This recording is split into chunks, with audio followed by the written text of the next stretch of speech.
अगर तुम कभी बारिश के मौसम में तुम बाट जाओ अपने दोस्त विनायक से मिलने और उसके घर में घुसते ही तुम्हें एक कमरे से एक बुढ़िया के रोने की आवाज आए, तो समझ जाओ अब तुम सुरक्षित नहीं हो। बचने के लिए ये रूल्स ध्यान से फॉलो करना। रूल 1, अगर तुम्हें एक कमरे में उसकी दादी दिखे जो जंजीरों से बंधी हुई है और वो तुम्हें अपनी तरफ बुलाए, तो गलती से भी उसके पास मत जाना।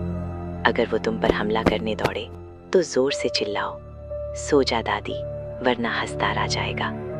ये सुनते ही वो तुरंत सो जाएगी, लेकिन अगर तुमने ये नहीं बोला तो वो तुम्हें खा जाएगी। रूल 2, अगर विनायक तुम्हें बोले कि सरकार के वाड़े के नीचे देवी की कोख है जहाँ सोने के सिक्के हैं, तो उसके साथ जाने से पहले ये चीजें ले जाना: थोड़ा सा आटा, एक आटे की गुड़िया और रस्सी।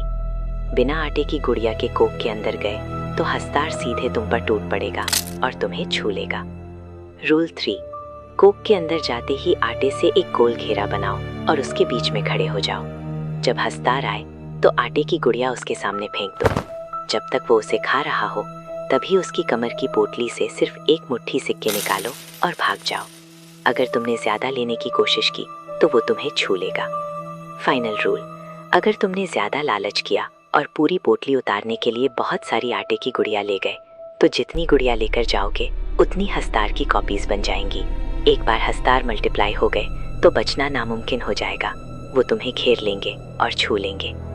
लेकिन अगर कोख से निकलते वक्त हंसदार ने तुम्हें छू लिया तो तुम्हारा शरीर धीरे धीरे बदलने लगेगा, तुम्हें हमेशा भूख लगेगी और तुम अमर हो जाओगे।